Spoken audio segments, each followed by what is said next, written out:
So now we are done with first three types of calculation of arithmetic mean. यानी हम लोगों ने ये समझ लिया है कि अर्थमेटिक मीन को discrete, individual and continuous series से कैसे सॉल्व करना है.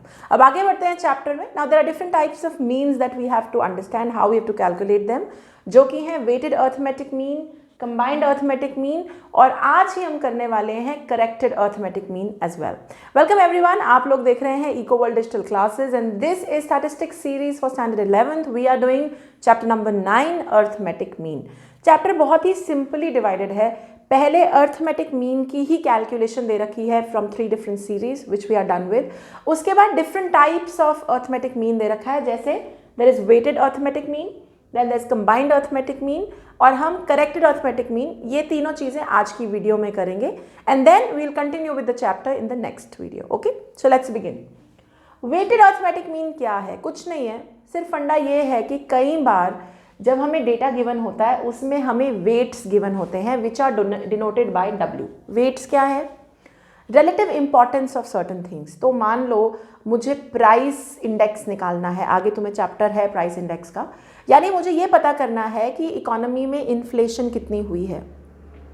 अब इन्फ्लेशन चेक करने के लिए कुछ गुड्स को लिया जाता है और उनकी इन्फ्लेशन चेक की जाती है. अब सारे गुड्स एक जैसे तो नहीं है ना, मतलब चावल की जितनी इंपॉर्टेंस है उतनी जूते के लेसेस की तो इंपॉर्टेंस नहीं हो सकती. तो इंपॉर्टेंस दिखाने के लिए वेट्स एलोकेट किए जाते हैं and that is why sometimes आपको ऐसा डेटा मिलता है. आपको मिलता है डेटा एंड उसकी रिलेटिव इंपॉर्टेंस दिखाते हुए वेट्स. तो अगर हमें वेटेड अर्थमेटिक मीन निकालना है तो फॉर्मूला बहुत ही सिंपल है, x bar W. x bar को तो मतलब तुम समझ ही चुके हो, which means mean, and W means weighted arithmetic mean निकाल रहे हो. It is summation of x and W. x आपको गिवन है, W भी आपको गिवन है, लेकिन आपको समेशन लेना है XW का. ओके, यानी आप XW का एक कॉलम बनाएंगे, ओके, उसका समेशन लेंगे upon summation of weights. See guys, I always say this and this is how you should deal with statistics. You guys don't have to रट्टो, मतलब फॉर्मूला थोड़ा बहुत याद करना पड़ेगा, प्रैक्टिस के साथ याद हो जाएंगे, बट फॉर्मूला के हिसाब से कॉलम बनाया करो. अगर तुम्हें पता है कि वेटेड अर्थमेटिक मीन का formula summation of x W upon summation W है, तो एक्स डब्ल्यू का एक कॉलम बनेगा क्योंकि फॉर्मूला में हमको उसकी जरूरत है. Okay, so let's do this. X W बनाते हैं. 10 इंटू 5 50, 20 इंटू 60 120, 150, 40 इंटू 8 320. इसका टोटल कर लेते हैं. This is going to be 0, 2 5 7 2 9 और 5 14 and this is going to be 3 1 4 5 640 here. And इसका टोटल कर लेते हैं. 5 + 5 10 + 6 is 16 + 8 is 24. So here we go.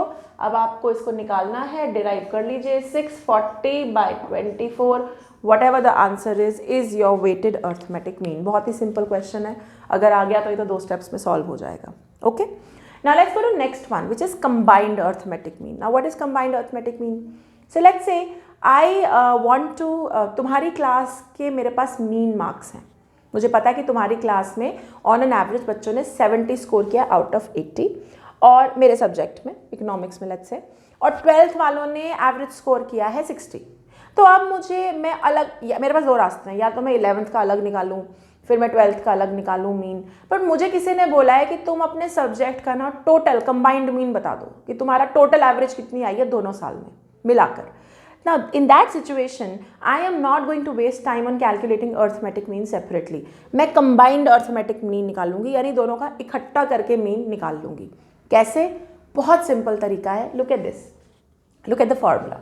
X bar 1 2.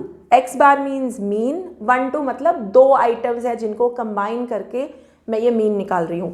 अगर मेरा फॉर्मूला ये होता x bar 1 2 3, I can write that also. अगर मेरे पास 3 आइटम्स है, मान लो मुझे 10th 11th 12th का डेटा कंबाइन करना है, तो मैं x बार 1 2 3 लिखती. बट क्योंकि अभी मेरे पास 2 का डेटा है तो मैंने लिखा x bar 1 2 which means combined mean for 2 points, 2 classes, 2 whatever, 2x. इसका फॉर्मूला क्या है? x bar plus x bar 1 n1, where x bar का तो मतलब अर्थमेटिक मीन है, 1 मतलब पहली, मान लो क्लास 11th है x बार, सॉरी क्लास 11th का मैं पहले डेटा ले रही हूँ, तो x बार 1 मतलब अर्थमेटिक मीन ऑफ पहली क्लास 11th क्लास, N1 मतलब नंबर ऑफ बच्चे जो 11th क्लास में हैं, x⁻2 12वीं का मीन, सेकेंड आइटम का मीन, एंड N2 नंबर ऑफ बच्चे जो 12th में हैं upon N1 plus N2 which is number of students या number of observations in the first case and number of observations in the second case. तो formula बहुत simple है। तुम्हें ये फॉर्मूला करने के लिए तुम्हारे पास नंबर ऑफ ऑब्जर्वेशंस दोनों की प्लस मीन, अर्थमेटिक मीन दोनों का होना चाहिए, फिर कंबाइंड मीन निकल आएगा। ठीक है, now let's look at the question. Question है 60 स्टूडेंट्स ऑफ 11th ने 40 मीन मार्क्स स्कोर किए हैं। 60 स्टूडेंट्स ने 40 मीन मार्क्स स्कोर किए हैं। तो चलो करते हैं। x⁻1 कितना है?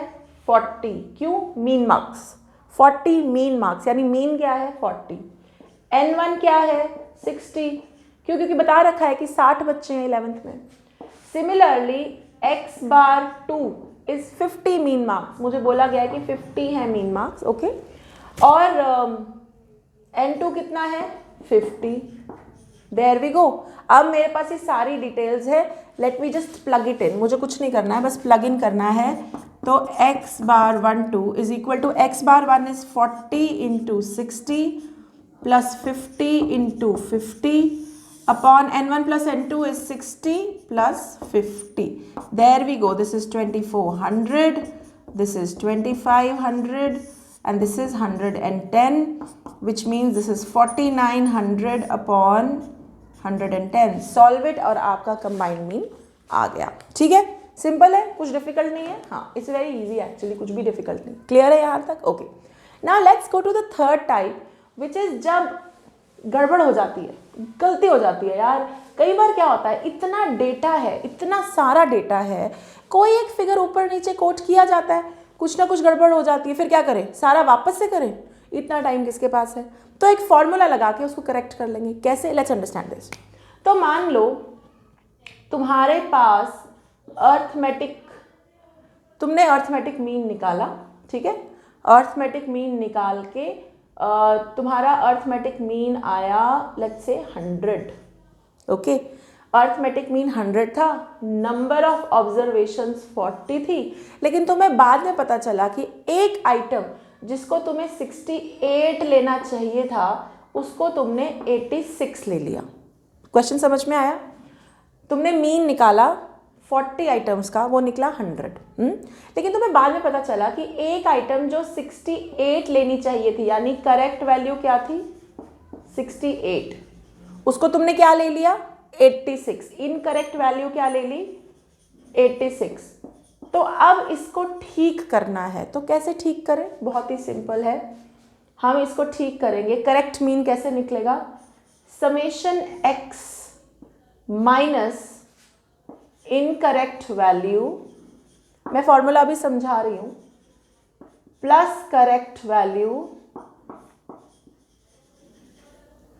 Upon n।